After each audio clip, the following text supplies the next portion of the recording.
ஒரு வழியாக தமிழகத்தின் முதலமைச்சராக பதவியேற்க போகிறார் திரு விஜய் அவர்கள். தாவேகாவின் தலைவர் திரு விஜய் அவர்கள், அப்படி சொல்லிக்கலாம். வாழ்த்துக்கள் தாவேகா தலைவர் அவர்களே, வாழ்த்துக்கள். உள்ளபடியே உங்களை ஒரு அதிர்ஷ்டக்கார முதல்வரா தான் நாங்க பாக்குறோம். ஏன்னா உழைக்கும் முதல்வரா நீங்க ஒரு இடத்துல கூட ப்ரொஜெக்ட் பண்ணிக்கவே இல்லை. அதையும் தாண்டி ஒரு போர்க்குணம் மிக்க முதல்வராகவும் நீங்க உங்களை காமிச்சுக்கல. ரொம்ப எளிமையாக ரொம்ப ரொம்ப எளிமையா தான் இந்த முதல்வர் பதவிய நீங்க கைப்பற்றி இருக்கீங்க. அதுக்காக உங்க கட்சியை குறை சொல்லிட முடியாதுங்க. உங்க கட்சி இதுக்கு பார்த்த வேலைங்கிறது அளப்பெரியது. மரணத்தை தாண்டிய வேலையை தான் உங்க கட்சி செஞ்சிருக்கு. இப்ப மத்தியானம் கூட பாருங்க, மொட்டை வெயில மெரினா பீச்ல போய் அத்தனை பேர் கூடி இருக்கிறாங்க. உங்களுக்காக வந்த கூட்டத்துக்கு உயிரை பத்தின கொஞ்சம் கூட அக்கறையும் இல்ல, கவலையும் இல்ல. கூடுதலா ஒரு விஷயம் சொல்லணும்னா, உங்களுக்கே அவங்க உயிர் மேல அக்கறை இல்லாம போனதுதான் வருத்தத்துக்குரிய செய்தி. தாவேகா தலைவராக என்ன வேணா நடந்திருக்கட்டும், ஆனா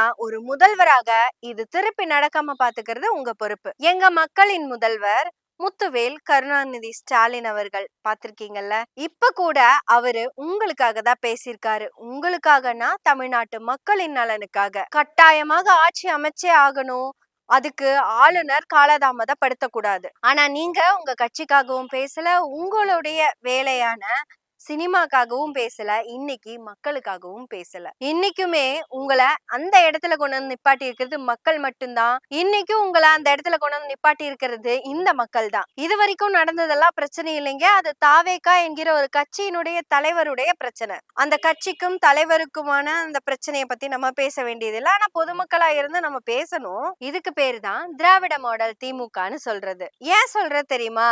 தான் ஜெயிக்கலைனாலும் தனக்கு ஓட்டு போட்ட மக்களை பார்த்து நன்றி சொல்ல போனதுல இருந்து இதோ இன்னைக்கு உங்களுக்காக குரல் கொடுத்த வரைக்கும் இந்த திராவிட மாடல் என்னைக்குமே இந்த மக்களுக்காக வேலை செஞ்சுக்கிட்டே தான் இருக்கும். நீங்களும் அதே மாதிரி இருந்தீங்கன்னா நலன் மக்களுக்கும் உங்களுக்குமானது. கடந்த 5 வருஷத்துல தமிழக முதல்வர் மாதிரி ஆளுநரை எதிர்த்த ஒரு முதல்வர் இல்லவே இல்லை. ஆளுநருக்கு கொடுக்க வேண்டிய எல்லா மரியாதைகளையும் கொடுத்துட்டே தான் இருந்தாரு.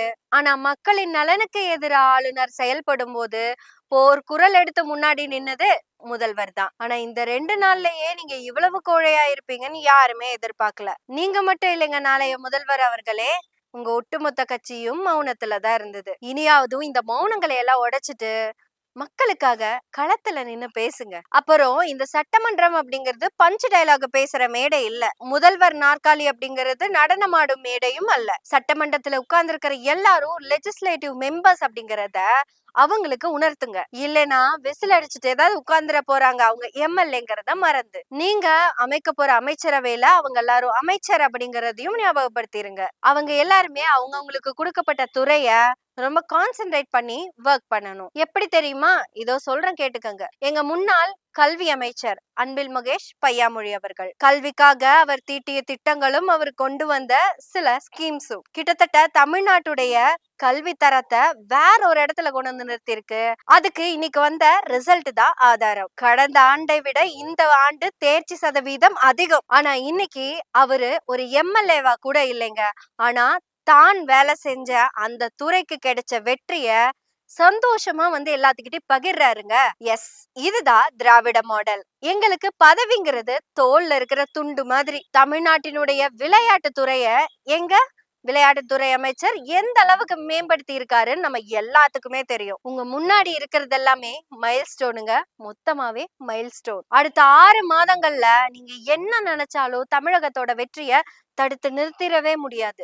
அதுக்கு உங்களுக்கு துளி கூட சம்பந்தம் இல்லை அப்படிங்கறது உங்களுக்கே நல்லா தெரியும். 6 மாசத்துக்கு அப்புறம் வர எல்லா வளர்ச்சிக்கும் நீங்க பங்கெடுக்கலாம். இதை எல்லாத்தையும் தாண்டி இப்ப வரைக்கும் உங்க கட்சிக்காரங்க பண்ண எல்லா அடாவடித்தனமும் உங்க கண்ணுல பட்டுச்சா இல்லையான்னு தெரியல. நான் அடாவடின்னு சொன்னது இன்னைக்கு ஆளுநர் மாளிகைக்கு முன்னாடி போராடிய 2 பெண்களை அல்ல. அவங்க உண்மையாலுமே நின்னு போராடி இருக்காங்க. அவங்க உண்மையான போராட்டக்காரர்கள். அவங்க தன்னுடைய தலைவனுக்காக நின்னு போராடி இருக்காங்க.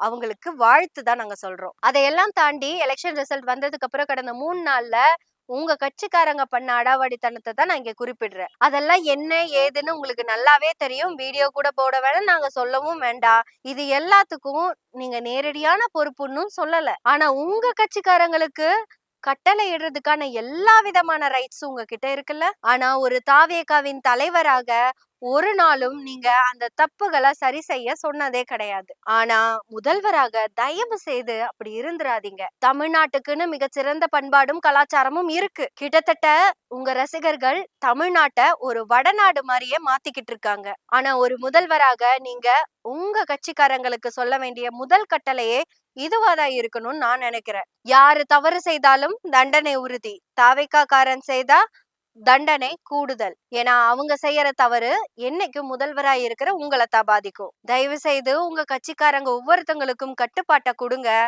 அவங்க நலன் உங்க நலனை நோக்கி வரட்டும். பெண்களுக்கு பாதுகாப்புன்னு சொல்லிருக்கீங்க. பெண்களுக்கு பாதுகாப்பு இல்லன்னு சொல்லி சொல்லி சொல்லிதான் இன்னைக்கு ஆட்சியில வந்து உட்கார்ந்துருக்கீங்க. நீங்க ஜெயிச்ச முதல் நாளே பாலியல் குற்றத்துல கைது செய்யப்பட்டவர் தாவேக்காரர். அதுவும் போக்சோ வழக்குல கைது செய்யப்பட்டிருக்காரு முதல் குற்றவாளி. தாவேக்கா வெற்றி பெற்றவுடன் கைது செய்யப்பட்டவர் ஒரு போக்சோ கைதி தாவேக்காரர். இதுக்கு நீங்க தான் காரணம்னால நாங்க பிளாங்கா சொல்ல மாட்டோங்க. ஏன்னா தனி மனித ஒழுக்கம் அப்படிங்கிறது ரொம்ப ரொம்ப முக்கியம்னு நம்ம எப்பவுமே சொல்லிக்கிட்டு இருக்கிறவங்க நாங்க அதை சொன்னப்பெல்லாம் நீங்க யாருமே ஏத்துக்கல. எதுக்கு எடுத்தாலும் முதல்வர் தான் பொறுப்பு பொறுப்புன்னு சொல்லிக்கிட்டே இருந்தீங்க. இதுக்கு நீங்க பொறுப்பா இல்லையா அப்படிங்கறத நீங்க முடிவு பண்ணிக்கோங்க. நாளைக்கு தமிழ்நாட்டின் முதல்வராக பொறுப்பேற்றுக் கொள்ளும் திரு விஜய் அவர்களுக்கு வாழ்த்துக்கள் சொல்லிக்கிறோம். திராவிட மாடலில் இருந்து நீங்க வெற்றிகரமா ஆட்சி பண்றது ரொம்ப கஷ்டம் அப்படின்லாம் நினைச்சுக்காதீங்க. இப்ப உங்களுக்கு அது ஈஸி தான். ஏன்னா இன்னைக்கு இருக்கிற தமிழ்நாட்டை இப்படியே நீங்க பாத்துக்கிட்டீங்கனாலே மிக சிறந்த வெற்றி தான். தமிழ்நாட்டு முதல்வர் திரு விஜய் அவர்களுக்கு ஒரு கோரிக்கை எப்படி சொன்னா நல்லா இருக்காது, வேற மாதிரி சொல்றேன், கேட்டுக்கங்க. ஒருவேளை எங்க முத்துவேல் கருணாநிதி ஸ்டாலின் அவர்கள் பதவி ஏத்திருந்தா அவரு கொடுத்த வாக்கு என்ன தெரியுமா? கோவையில இருக்கிற பெரியார் அறிவுலகம் முதல் நிகழ்ச்சியா அரசு நிகழ்ச்சியா துவங்கி வைக்கப்படும் அப்படின்னு சொன்னாரு. கோவையில் இருக்கும் தந்தை பெரியாரின் அறிவு உலகம். கோவையில இருக்கிற ஒவ்வொருத்தங்களுக்கும் அந்த மிகப்பெரிய கனவுங்க. அண்ணா நூலகத்தை பார்த்திருக்கோம், கலைஞர் நூலகத்தையும் பார்த்திருக்கோம். எங்க கோயம்புத்தூர்ல பெரியாருடைய அறிவுலகத்தை பார்க்கணும்னு அவ்வளவு ஆசையா இருந்தோம். எங்க முதல்வர் கையால திறக்கப்படும்னு அவ்வளவு கனவோட இருந்தோம். அதெல்லாம் பரவாயில்லைங்க. ஆனா எங்களுக்கு அறிவுலகம் திறக்கப்பட வேண்டும் அப்படிங்கறதுதான் கோரிக்கை. பகுத்தறிவு தந்தை பகாலவன் கொடுத்த அறிவுல இருந்துதான் நாங்க இதை உங்ககிட்ட கேக்குறோம்.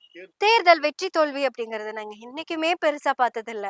ஆனா எந்த ஒரு மாற்றமும் இல்லாம கோவையில இருக்கிற தந்தை பெரியாரின் அறிவுலகம் அப்படியே எங்களுக்கு பயன்பட வேண்டும். எங்க கோவை மாணவர்களின் எதிர்காலத்துக்கு அது ஒரு மிகப்பெரிய விஷயமா நாங்க யோசிச்சு வச்சிருக்கோம். காந்திபுரத்துல பல காலமா பொட்டல் காடா இருந்த அந்த நிலம் இன்னைக்கு பெரிய அறிவு பொக்கிஷமா உயர்ந்து நிக்குதுங்க.